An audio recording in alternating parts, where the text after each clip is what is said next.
Pemirsa, Pengadilan Tinggi Jakarta memperberat vonis pengusaha Harvey Mois dalam kasus korupsi timah menjadi 20 tahun penjara.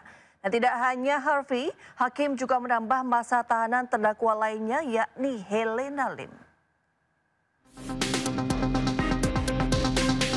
Hakim Pengadilan Tinggi Jakarta membacakan vonis banding Harvey Mois terdakwa kasus dugaan korupsi tata niaga komoditas timah. Hakim justru memperberat vonis Harvey menjadi 20 tahun masa kurungan.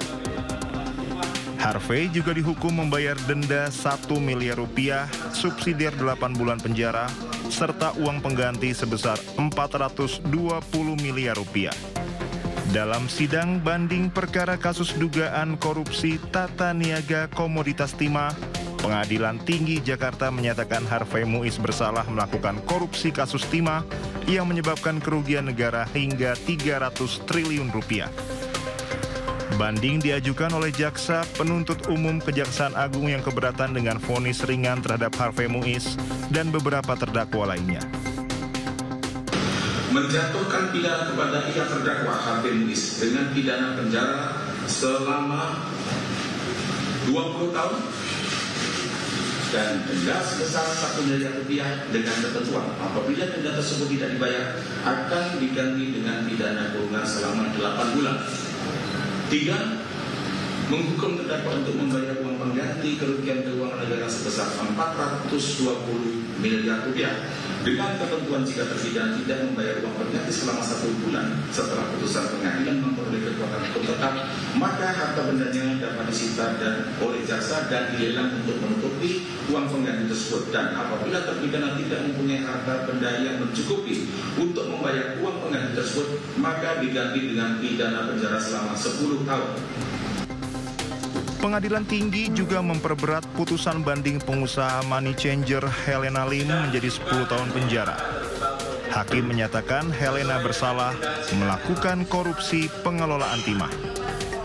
Helena juga dihukum membayar denda sebesar 1 miliar rupiah. Apabila tidak dibayar diganti dengan pidana penjara kurungan selama 6 bulan. Ia juga dihukum membayar uang pengganti 900 juta rupiah.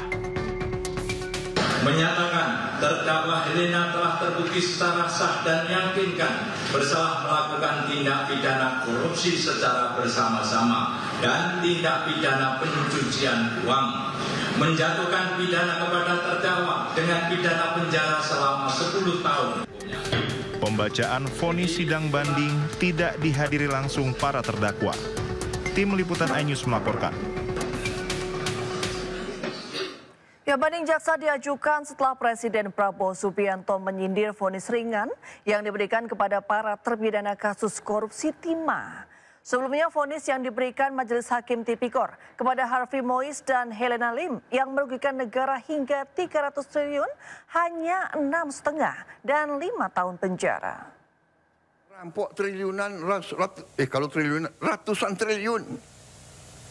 Vonisnya sekian tahun. Jaksa Agung naik banding nggak? Naik banding ya? Naik banding. Vonisnya ya 50 tahun begitu kira-kira itu. Pohon.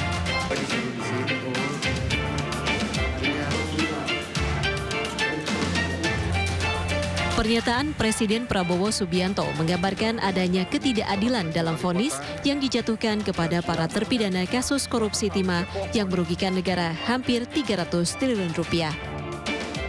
Harvey Mois divonis hanya 6,5 tahun penjara, sementara Helena Lim dihukum 5 tahun penjara. Menanggapi hal ini, Kejaksaan Agung mengajukan banding atas vonis terhadap Harvey Mois. Jaksa Penuntut Umum JPU tengah menyusun dalil-dalil terkait memori banding atas vonis ringan terhadap suami artis Sandra Dewi tersebut. Vonis atau putusan pengadilan terkait dengan terdakwa HM yang masih sangat begitu ringan dibanding dengan tuntutan yang disampaikan oleh penuntut umum. Oleh karenanya kami berkomitmen dan sesungguhnya kami sudah melakukan upaya hukum, ya, melakukan banding dan sudah didaftarkan di di pengadilan, dan saat ini jaksa penuntut umum sedang fokus dalam rangka menyusun butir-butir atau poin-poin dalil-dalil yang terkait dengan memori banding. Sementara itu, Menteri Hak Asasi Manusia Natalius Pigai menyatakan kekecewaannya terhadap vonis ringan keduanya. Menurutnya, vonis ini dinilai tak sesuai dengan nilai korupsi yang dilakukan. Meski tak bisa melakukan intervensi, namun Pigai menegaskan korupsi yang dilakukan bisa dianggap sebagai pelanggaran hak asasi manusia. Para pelakunya adalah sebenarnya bisa masuk kategori pelanggar HAM. Pelanggar HAM, bukan pelanggar HAM berat ya. Mereka melakukan pelanggaran HAM. Perbuatan itu menyebabkan hak atas pendidikan, hak atas kesehatan, hak untuk hidup, hak untuk makan gratis, hak untuk membangun swasembada pangan, energi terhambat. Kita nggak boleh dong. Kita nggak boleh. Karena itu menurut saya secara pribadi ya sebagai menteri, saya mengatakan kami menghormati proses hukum, tapi kami jujur tidak menerima, merasakan empati bersama rakyat dan berada bersama rakyat, melihat itu sebuah proses hukum yang tidak adil. Harvey Muiz bersama Crazy Rich Helena Lim terlibat kasus korupsi pengelolaan tata niaga komoditas timah di wilayah izin usaha pertambangan yang merugikan negara sampai 300 triliun rupiah. Nilai mega korupsi yang dilakukan tak sebanding dengan hukuman yang didapatkan. Harvey Muiz divonis kurungan selama 6,5 tahun penjara dan denda 1 miliar rupiah. Sementara Helena Lim divonis 5 tahun kurungan penjara dan denda 750 juta rupiah, subsidiar 6 bulan, serta diwajibkan membayar uang pengganti sebesar 900 juta rupiah. Dari Jakarta, Tim Liputan melaporkan. Ya, kita beralih ke informasi lain pemirsa. Pengadilan Negeri Jakarta Selatan menolak permohonan Sekjen PDI Perjuangan Hasto Kristianto untuk membatalkan penetapannya sebagai tersangka oleh KPK dalam kasus suap mantan Komisioner Komisi Pemilihan Umum Wahyu Setiawan. Putusan dibacakan oleh Hakim Tunggal Pra-Peradilan Ju Yamto dalam sidang di Pengadilan Negeri Jakarta Selatan pada Kamis 13 Februari. KPK menetapkan Hasto sebagai tersangka pada 24 Desember 2024 dalam kasus suap yang melibatkan politikus PDIP Harun Masiku. Hasto dituding ikut serta menyuap mantan Komisioner KPU Wahyu Setiawan agar Harun Masiku bisa duduk di kursi parlemen. Selain suap, Hasto juga dijerat KPK dengan dugaan perintangan penyidikan. Menimbang berdasarkan berbagai pertimbangan hukum sebagaimana di atas, hakim berpendapat bahwa oleh karena eksepsi pada A2 dikabulkan, maka terhadap eksepsi termohon yang lain dan selebihnya tidak perlu dipertimbangkan dan diberi penilaian hukum. Menimbang oleh karena eksepsi termohon dikabulkan, maka terhadap pokok perkara ini tidak perlu dipertimbangkan dan diberi penilaian hukum lagi. Sehingga dengan demikian, hakim berpendapat bahwa permohonan pra-peradilan dari pemohon adalah dinyatakan tidak dapat diterima. Mengabulkan eksepsi dari termohon, dua menyatakan permohonan pra-peradilan pemohon kabur atau tidak jelas, menyatakan permohonan pra-peradilan pemohon tidak dapat diterima, membebankan biaya perkara kepada pemohon sejumlah nihil. Demikian diputuskan pada hari Kamis tanggal 13 Februari 2025 oleh Ju Yamto, Hakim Pengadilan Jakarta Selatan kelas 1A khusus, dan diucapkan dalam sidang terbuka untuk umum pada hari dan tanggal itu juga oleh hakim tersebut, dibantu Jatmo Faisal panitera pengganti pada pengadilan di Jakarta Selatan tersebut, dihadiri kuasa pemohon dan kuasa termohon. Demikian putusan sudah diambil, maka persidangan dalam perkara pra-peradilan nomor 5 atas nama pemohon Hasto Kristianto dinyatakan selesai dan ditutup. Yang menanggapi putusan hakim yang menolak permohonan kliennya, tim kuasa hukum Hasto menyatakan kekecewaannya lantaran alasan hakim yang menolak pra-peradilan pemohon tidak meyakinkan. Kuasa hukum Hasto juga menilai putusan hakim dangkal serta terjadi kemunduran hukum. Terima kasih untuk atensinya terhadap pembacaan putusan pra-peradilan pada hari ini. kami harus mengatakan bahwa kami kecewa dengan putusan pra-peradilan yang dibacakan dan saudara-saudara juga sudah mendengarkan dengan seksama. Kami mengharapkan satu putusan dengan pertimbangan hukum, dengan legal reasoning yang bisa meyakinkan kita semua bahwa permohonan pra-peradilan itu tidak diterima. Tetapi kami sangat menyayangkan bahwa kami tidak menemukan pertimbangan hukum atau legal reasoning yang meyakinkan untuk bisa memahami kenapa pra-peradilan itu ditolak. Buat saya, ini adalah satu apa yang disebut miscarriage of justice. Tahu saudara miscarriage of justice ya? Itu miscarriage itu kan keguguran. Jadi keadilan yang digugurkan atau peradilan sesat. Kita datang ke pengadilan negeri Jakarta Selatan untuk menguji abuse of power, pelanggaran-pelanggaran yang dilakukan oleh KPK, karena sangat telanjang di depan mata kita, pelanggaran itu dilakukan. Tuduhan bahwa Hasto Kristianto melakukan obstruction of justice itu tuduhan yang hampa, tuduhan yang tidak ada dasarnya sama sekali. Hasto Kristianto itu sangat kooperatif. Tuduhan bahwa Hasto Kristianto terlibat dalam melakukan pemberian hadiah dalam kasus Wahyu Setiawan itu pun tidak ada dasarnya. Kenapa? Karena putusan itu sudah inkrah 5 tahun yang lalu dan Hasto Kristianto sama sekali tidak terlibat, sama sekali tidak disebut sebagai pihak yang memberikan atau memfasilitasi suap.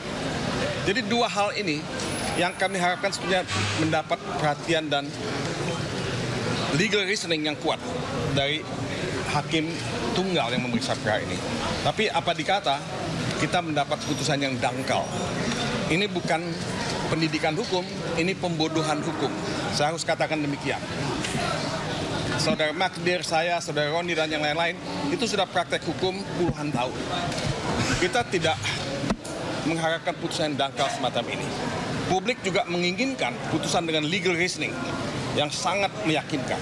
Dan itu yang tidak kita temukan. Jadi buat saya, ini satu setback, satu kemunduran. Nah, apa yang akan kami lakukan? Mungkin saudara Magdir Ismail akan menjelaskan apa yang akan kita lakukan. Tapi this is not the end. This is not the end. Perjuangan untuk menegakkan hukum dan keadilan adalah kewajiban yang ada pada pundak kita semua. Dan kita akan melakukan apa yang bisa kita lakukan. Tapi apa yang akan kita lakukan, ini kita akan rumuskan dan diskusikan bersama nanti. Ya, sebelumnya Hasto Kristianto ditetapkan KPK sebagai tersangka dalam kasus suap dan perintangan penyidikan perkara yang menjerat Harun Masiku. KPK mengklaim yakin bahwa Hasto memerintahkan Harun melarikan diri saat OTT KPK pada 2020 silam. Kasus Harun Masiku kembali mencuat setelah Komisi Pemberantasan Korupsi atau KPK menetapkan Sekretaris Jenderal PDIP Hasto Kristianto sebagai tersangka kasus suap pergantian antar waktu. Kasus suap Harun Masiku sendiri merupakan salah satu episode panjang dalam sejarah hukum Indonesia. Kasus suap Harun Masiku berawal saat upaya menggantikan Nazarudin Kemas, anggota DPR RI terpilih, meninggal sebelum dilantik. Pada 2 Desember 2019, Harun Masiku diduga melakukan suap kepada Komisioner KPU Wahyu Setiawan untuk memuluskan langkahnya. Namun, pada 8 Januari 2020, KPK melakukan operasi tangkap tangan dan menangkap Komisioner KPU Wahyu Setiawan. Sementara Harun Masiku kabur dan menjadi buronan internasional. 10 Juni 2024, KPK periksa Sekjen PDI Perjuangan Hasto Kristianto sebagai saksi dalam kasus suap Harun Masiku. Hasto kemudian ditetapkan tersangka pada Selasa 24 Desember 2024. Komisi Anti Rasuah menemukan bukti Hasto bekerja sama dengan Harun Masiku melakukan upaya suap kepada ex-komisioner KPU Wahyu Setiawan untuk meloloskan Harun Masiku sebagai anggota legislatif melalui mekanisme pergantian antar waktu. KPK juga menemukan bukti lain saat Hasto berupaya merintangi penyidikan dengan meminta pegawainya menelpon Harun Masiku saat operasi tangkap tangan KPK pada Januari 2020 silam. Hasto memerintahkan Harun untuk merendam ponselnya ke dalam air dan segera melarikan diri. Pada tanggal 8 Januari 2020 pada saat proses tangkap tangan oleh KPK, Saudara HK memerintahkan salah satu pegawainya di Jalan Sultan Syahrir yang biasa digunakan sebagai kantor untuk menelpon kepada HM dan memerintahkan supaya merendam HP dalam air dan segera melarikan diri. Bahwa pada tanggal 6 Juni 2024 sebelum Saudara HK diperiksa sebagai saksi oleh KPK, Saudara HK memerintahkan kepada salah satu pegawainya untuk menenggelamkan HP yang dalam penguasaan pegawai tersebut agar tidak ditemukan oleh KPK. Hingga kini, Harun Masiku masih berstatus sebagai buronan KPK sejak Januari 2020. Meski sudah 5 tahun buron, keberadaan Harun Masiku masih belum diketahui hingga saat ini. Ya, kita ke informasi selanjutnya pemirsa. Pembongkaran pagar laut di perairan Tangerang, Banten berakhir Kamis ini. TNI Angkatan Laut dibantu nelayan membongkar 1 kilometer terakhir pagar yang tersisa.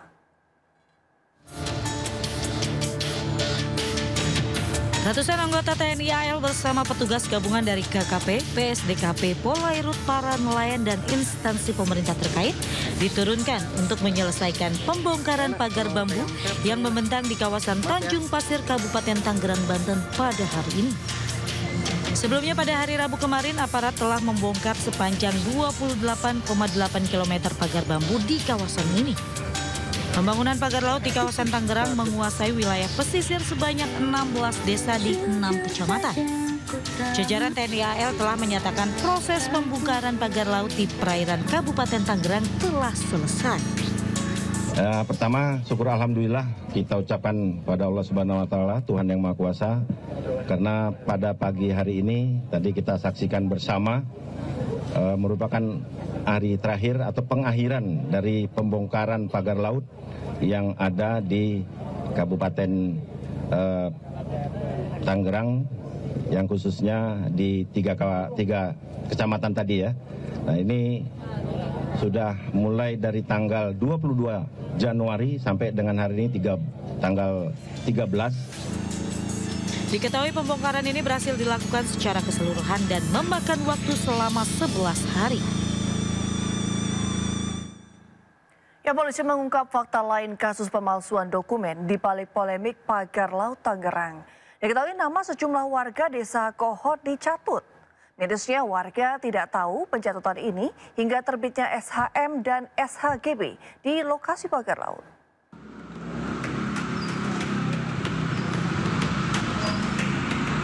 Direktorat Tindak Pidana Umum Bareskrim Polri mengungkap sejumlah barang bukti yang disita usai menggeledah sejumlah tempat terkait kasus dugaan pemalsuan sertifikat hak guna bangunan dan sertifikat hak milik kawasan pagar laut di perairan Tangerang, Banten. Penggeledahan dilakukan Senin lalu di kantor Desa Kohot, rumah Kepala Desa Kohot Arsin bin Asik, dan rumah Sekretaris Desa Kohot Ujangkarta. Dalam penggeledahan, petugas menyita sejumlah barang bukti termasuk alat pemalsuan dokumen seperti printer, layar monitor, keyboard, stempel sekretariat Desa Kohot, serta sisa kertas dokumen untuk pengajuan sertifikat. Polisi juga mengungkap warga Desa Kohot dicatut KTP-nya untuk menerbitkan SHM dan SHGB di lokasi pagar laut Tangerang. Bahwa kita fokus pada permasalahan awal, yaitu tentang 263, tentang pemalsuan. Dari pemalsuan ini, dari hasil penyelidikan maupun sejak penyelidikan, Lurah sudah mengetahui dan dia menjelaskan, dan makanya kita bisa menyimpulkan bahwa perkara ini naik sidik. Dari hasil pemeriksaan yang sudah kita laksanakan terhadap beberapa warga, memang benar dipakai dicatut namanya dengan meminta KTP, fotokopi KTP yang akhirnya dimunculkan dalam surat-surat ini. Sementara warga itu tidak mengetahui dan menyatakan tidak memiliki menguasai tanah tersebut. Semua barang bukti dibawa ke Pusat Laboratorium Forensik Bareskrim Polri untuk diuji. Setelah mendapatkan hasil lapor, penyidik akan menggelar perkara untuk penetapan tersangka. Tim Liputan iNews melaporkan. Ya, penyidik Bareskrim Polri menemukan alat untuk memalsukan dokumen saat menggeledah kantor dan kediaman Arsin, Kepala Desa Kohod, Kabupaten Tangerang. Kini berstatus terlapor, Arsin diduga melakukan pemalsuan dokumen yang selanjutnya dijadikan landasan pemasangan pagar laut. Pemalsuan tersebut dibantu oleh sejumlah orang dari kementerian dan juga lembaga.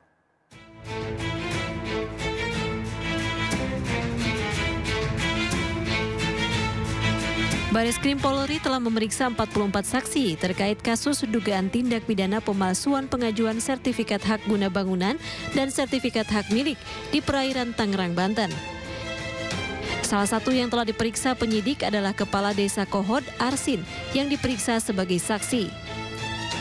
Direktur Tindak Pidana Umum Bareskrim Polri, Brigjen Pol Johandani Raharjo Puro, mengatakan dari pemeriksaan tersebut diketahui pemalsuan sudah terjadi sejak tahun 2021. Penyidik mendapati modusnya menggunakan surat palsu saat pengajuan permohonan pengukuran dan permohonan pengakuan hak ke Kantor Pertanahan Kabupaten Tangerang. Penyidik juga mendapatkan modus operandi di mana terlapor dan kawan-kawan itu menggunakan surat palsu dalam melakukan permohonan pengukuran dan permohonan pengakuan hak ke Kantor Pertanahan Kabupaten Tangerang. Kita awali dari awal, dari ujung. Ujungnya kan kita ketahui bahwa terbitnya itu berawal dari surat dari Kepala Desa. Ya. Penyidik menemukan alat untuk memasukkan dokumen saat melakukan penggeledahan di kantor dan kediaman Arsin. Penyidik telah menyita printer, sisa kertas, surat-surat, monitor, keyboard, stempel Sekretariat Desa Kohod, dan sejumlah lembar fotokopian alat bangunan baru. Berdasarkan hasil uji laboratorium forensik, kertas yang disita identik dengan girik modal pemasangan pagar laut. Dalam kasus ini, Arsin sebagai terlapor diduga melakukan pemalsuan dokumen yang selanjutnya dijadikan landasan pemasangan pagar laut. Pemalsuan tersebut dibantu sejumlah orang dari kementerian dan lembaga. Atas pemalsuan tersebut terbit SHGB dan SHM di perairan Tangerang. Berdasarkan keterangan sejumlah warga yang digunakan namanya dalam girik, mereka menyatakan tidak mengetahui pembuatan dokumen yang dilakukan Kepala Desa Kohod Arsin. Sejumlah warga yang namanya tertera dalam girik mengaku memang identitasnya sempat dipinjam oleh pihak kantor desa. Namun mereka tidak mengetahui tujuan peminjaman identitas tersebut. Pada permasalahan awal, yaitu tentang 263, tentang pemalsuan. Dari pemalsuan ini, dari hasil penyelidikan maupun sejak penyelidikan, Lurah sudah mengetahui dan dia menjelaskan, dan makanya kita bisa menyimpulkan bahwa perkara ini naik sidik. Dari hasil pemeriksaan yang sudah kita laksanakan terhadap beberapa warga, memang benar dipakai dicatut namanya dengan meminta KTP, fotokopi KTP yang akhirnya dimunculkan dalam surat-surat ini. Sementara warga itu tidak mengetahui dan menyatakan tidak memiliki menguasai tanah tersebut. Penelusuran juga dilakukan atas aliran dana hasil dari pemalsuan dokumen tersebut. Penyidik pun sudah menyita sejumlah rekening untuk didalami. Tim penyidik juga bekerja sama dengan instansi terkait seperti perbankan dan PPATK untuk menelusuri aliran uang hasil pemalsuan dokumen. Namun polisi menegaskan Kepala Desa Kohot Arsin masih berstatus sebagai saksi meskipun rumahnya digeledah penyidik. Bahkan Arsin juga tidak dilakukan pencegahan ke luar negeri dalam kasus pagar laut tersebut.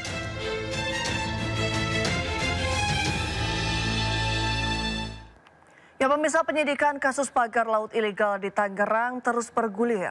Polisi telah memeriksa 44 saksi, termasuk Kepala Desa Kohot Arsin. Arsin disebut memiliki sederet kontroversi, mulai dari koleksi mobil mewah hingga dugaan keterlibatannya dalam proyek pembangunan PIK 2.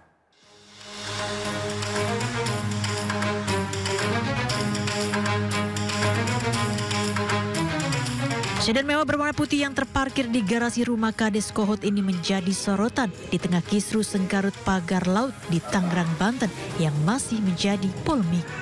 Harta kekayaan Kades Arsin bahkan kini menjadi perbincangan, termasuk mobil mewah Rubicon milik Arsin yang kini sudah tak tampak keberadaannya sejak kasus pagar laut mencuat. Usai sempat berdebat dengan Menteri ATR BPN Nusron, Arsin bahkan disebut memiliki sederet kontroversi termasuk dugaan keterlibatannya dalam proyek pembangunan PIK 2. Tak hanya itu, Arsin yang diketahui sebelumnya hanya berprofesi sebagai kuli bangunan mendadak kaya sejak menjabat menjadi kepala desa pada 2021 silam. Selain memeriksa istri dan saudara kandung Arsin, Arsin menjadi salah satu dari 44 saksi yang juga turut diperiksa penyidik Bareskrim Polri. Arsin diperiksa terkait dugaan pemalsuan sertifikat hak guna bangunan dan sertifikat hak milik pagar laut ilegal di Tangerang. Sudah melakukan pemeriksaan terhadap 44 saksi. Tentu ini dari ada masyarakat, ada perangkat desa, ada kepala desa, kemudian ada juga dari pemerintah daerah setempat, termasuk dari kementerian. Pasca penggeledahan di rumahnya terkait kasus pagar laut, warga Kohot kini membentuk gerakan tangkap Kades Arsin yang diduga kini menghilang. Tim Liputan iNews melaporkan. Ya, masih terkait kisru pagar laut di Tangerang, Menteri ATR Kepala BPN Nusron Wahid menyatakan telah menggelar investigasi internal. Selain membatalkan hak atas tanah di wilayah Laut Tangerang, Nusron juga mencabut lisensi kantor jasa survei serta memecat 6 pegawai dan sanksi berat pada 2 pegawai. Langkah-langkahnya kita sudah melakukan proses pembatalan hak atas tanah. Sekarang sudah kita batalkan sebanyak 50 bidang. Yang semua nanti dalam perjalanannya, semua yang ada di luar garis pantai, yang di laut, semua dibatalkan. Kemudian kita sudah melakukan penegakan disiplin melalui rekomendasi pencabutan lisensi KJSP, RMLP yang melakukan pengukuran. Kemudian yang nomor 2 adalah kita telah membayar sanksi berat berupa pembebasan dan penghentian dari jabatan 6 pegawai dan sanksi berat kepada 2 pegawai. Sudah kita lakukan dan posisinya saat ini baik di Tipiter maupun di Tipidu sudah melakukan proses penyidikan. PDI Perjuangan melebar sinyal selaras akan kebijakan efisiensi anggaran dan makan bergizi gratis. Informasi selengkapnya usai jeda, tetap di Sindo Malam.